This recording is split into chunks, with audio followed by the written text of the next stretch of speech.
So, nandito tayo sa OWA and we are talking about yung scholarship. May mga scholars kasi ng mga dependents. Ibig sabihin yung parents sila, mga OFW. We are with Mr. Muhammad Victor. Sir, can you tell us about this scholarship program? Maraming salamat. Ang ODSP po, o OFW Dependent Scholarship Program, ay ito po yung scholarship program natin doon sa mga OFW, mga dependent ng OFW na ang salary po nila ay hindi tataas ng $600. So yung meaning ito yung mga mabababa yung sweldo na OFW natin. And then, yun, yung mga dependent po nila, mga anak po nila na magka-college po ay tinutulungan po ng OWA, binibigyan po ng scholarship po. Paano maka-avail ang scholarship?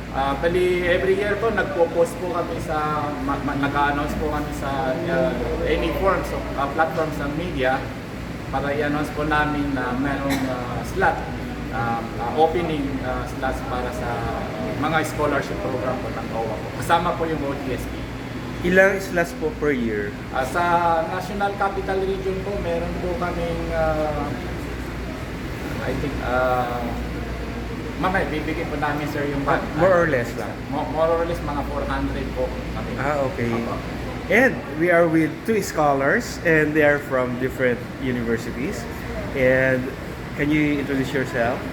Hello everyone, I am Princess Andrea Maquino, first year PSHM at Arellano Pasig Campus. And I am Tiffany Grace Espeneres po from NU MOA, currently taking psychology as my course. okay, and your parents, of course, they are OFWs. Yes po. Ilang years na sa ibang bansa yung parents niya? Bali, 9 months lang po talaga yung tinatagal, sabay babalik na po sa Pilipinas, then babalik po. Bali, nakatatlong balik na po yung father ko and seaman po siya sa Hawaii. And 3 years na po yung mother ko sa Damam po sa Saudi. And 2019 po siya nag-start po mag-OFW. malaking tulong ba itong ODSP for you? Yes po. Initially po, hindi po talaga ako aware na merong scholarship po na ganito. Pero since, syempre po, meron din po ako mga kapatid. So since member nga po si papa ko ng OWA, dun ko po nalaman, dun po ako naging aware na meron pong ganyang scholarship. So in-encourage po ako ng magulang ko na sumali po dyan kasi malaking tulong din daw po yun para makabawas sa gastos. Sir, meron bang grade requirement? Yan po, at least 80% yung GWA nila doon Ay, sa, okay lang. sa grade 12. Kaya-kaya, no? Yes. At yung slot pala for the National Capital Region, ang binigay po sa amin ng Central Office ay 480 slots. Okay. Almost 500. Yes, So, yes. it means na yung tuition, anong kasama doon? Bali, ang educational assistance po na matatanggap po nila ay 20,000 every year. For kasama na lahat yun? Yan lang po yung matatanggap po nila mula sa OWA. Yung ODSP kasi meron din po kaming ADSP. Okay. So, ito pong particular na scholarship na to, 20,000 every year yung matatanggap nila. Kung ang kukunin po nilang course ay 4 years, so hanggang matapos po nila yung 4-year course nila. Kung engineering naman po na 5 years, hanggang matapos po nila yung course po nila. So, yung 20,000 for the whole course or every year? Every year po. Every year.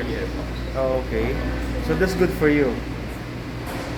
Yes, malaking bagay po yan kung mag-aaral po sila sa public school kasi free education na po ngayon sa diba, mga public school natin. So magiging allowance na lang po nila yung galing sa OWA.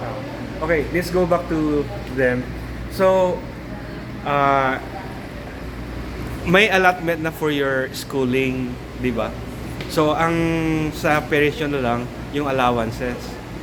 Yes po. Sa kanila naman po talaga. Sila po yung nagbabayad. Okay, what can you tell yung mga ibang anak ng mga OFWs na hindi alam to? Ang masabi ko lang po is to research more po talaga para po makatulong sa pamilya. Even like po mag-aral lang po ng mabuti kasi po madami pong available scholarships dyan. Hindi lang po dito sa OWA. Meron din po syempre sa mga school may mga kinds of scholarships naman din po na ino-offer para po sa mga, like kunyari po, achiever ka po talaga, academic achiever ka.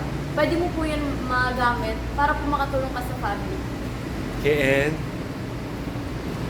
in-encourage ko lang po sila na as like what she said po na mag-research na lang po. Kasi ako din po, hindi po ako aware po na may ganitong scholarship po. Then, may nag-mention lang po sa akin sa FB page po ata. Tapos doon ko lang po din nalaman. And yung 20K po ayun, malaking tulong na yun since, for example pa ako po sa Arellano ako and BSHM po ako. Yung tuition ko po per year is 28,000 per sem po. So, malaking po bawas na din po sa bayarin at gusto ng mga magulang natin yung 20K po. So, parang kalahati, no? Opo, per sem po. Okay. Malaking tulong. Alright, sir, yung mga hindi pa nakakaalam tungkol sa scholarship na ito, what can you tell them naman? Well, yun nga po, sana po, ito pong mga programa na po ito, lahat po ng ating mga OFW na umatin po, before po sila umalis ang bansa, umatin po sila ng PDOS, yung Pre-Departure Orientation Seminar. So mga pinabanggit po namin lahat ng mga programa namin. So doon po sa mga hindi pa ho nakakaalam, ugaliin po nating bisitahin yung Facebook page ng OWA, Overseas Workers Welfare Administration. Kundi yung Facebook page din po ng ating mahal na administrator, si Arnel Ignacio. Lagi pong lahat po ng programa ng OWA ay makikita po niyo doon, naka-announce po doon lahat. So yun po, marami po kaming programa, makikita po niyo lahat doon sa Facebook page ng OWA po. Okay, thank you so much, sir, Mr. Victor, and your name again? Tiffany Grace Beneros po. Stephanie Grace. Beneros. Okay, and? Aquino Princess Andrea Aquino. Okay, thank you. Okay, photo.